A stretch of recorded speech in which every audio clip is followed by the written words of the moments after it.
Hier, à la découverte des derniers barrages du département, des passionnés ont décidé de leur redonner vie. Découverte dans quelques années. Sur Marne, en Haute-Marne, à la découverte des barrages.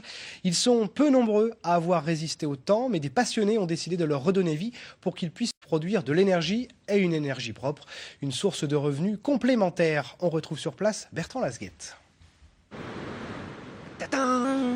Le cours paisible et majestueux de la Marne. Bienvenue à Villiers-sur-Marne, dans le département de la Haute-Marne.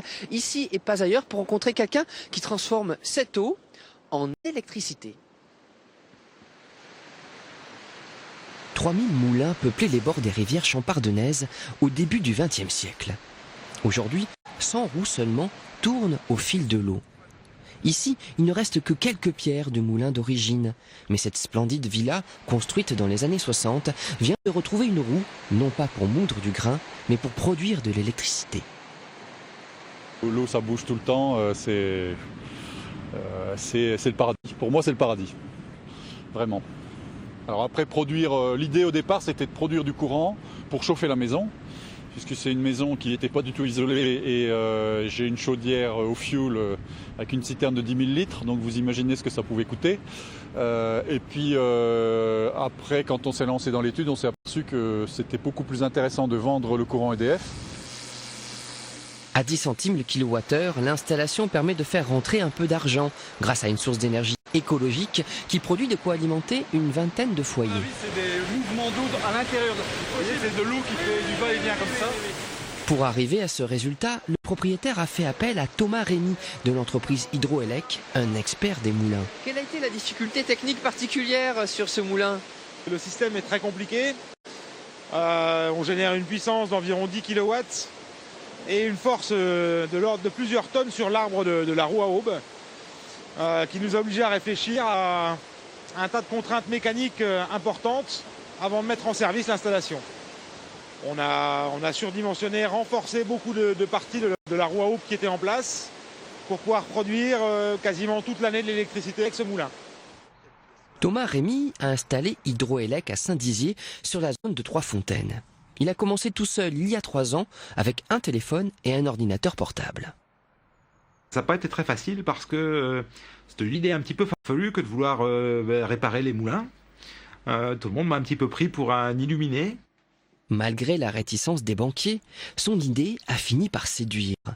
L'entrepreneur a bénéficié du soutien de la Chambre de commerce et rapidement, les commandes se sont succédées, tellement bien qu'il a dû embaucher 4 personnes. Donc ici, on a une turbine qui va partir à Sarré, dans le sud de la Haute-Marne. Un ensemble de pièces qu'on a démontées, qui sont destinées à remettre en état une installation à Juniville, dans les Ardennes.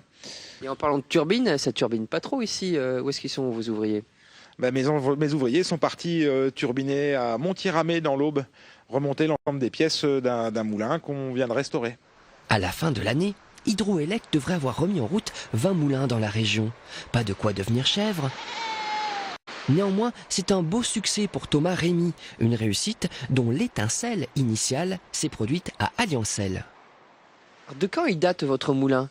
Et notre moulin, il est répertorié dans les archives de l'abbaye Saint-Rémy de Reims. Et la première date connue du moulin est en 1143, donc en gros 1000 ans. 1000 ans d'histoire nous contemplent, vous vous rendez compte? Il cherchait un moulin à vendre, ce fut lui. C'était il y a 10 ans. Thomas Rémy travaillait alors dans l'installation des grues de chantier. C'est un endroit très agréable. Comme on a pu le voir dehors, le cadre est super sympa. On a la proximité de la rivière, on a la nature. On est excentré des villages, on est relativement au calme. Et ça convenait bien à mon mode de vie, à mon envie de maison. Ce petit coin de paradis, patrie des chiens et des boucs, a fait glisser Thomas Rémy du monde des grues à celui des moulins et des meuniers. Un monde parallèle qui grouille d'associations. Mais surprise, quelque chose ne tourne pas rond ici. Le moulin d'Alliancel n'a pas de rond. On dit que le cordonnier est le plus mal chaussé, c'est le cas ici. Aujourd'hui, mon moulin bénéficie pas d'une hauteur de chute suffisamment importante pour pouvoir l'équiper. Donc dans mon projet d'entreprise, j'avais décidé de l'équiper. Et puis chemin faisant, je me suis rendu compte que c'était peut-être pas très pertinent et qu'il fallait que j'attende et que je me concentre sur le moulin de mes confrères meuniers. Ce meunier-là n'est pas près de s'endormir. L'énergie hydraulique, propre et renouvelable, a un bel avenir devant elle, tant que l'eau coulera sous les ponts. Que les roues continuent à tourner, c'est ce qu'on peut vous souhaiter de mieux ? Absolument, que toutes les roues de Champagne-Ardenne continuent à tourner et qu'on en crée encore de nouvelles dans les années à venir.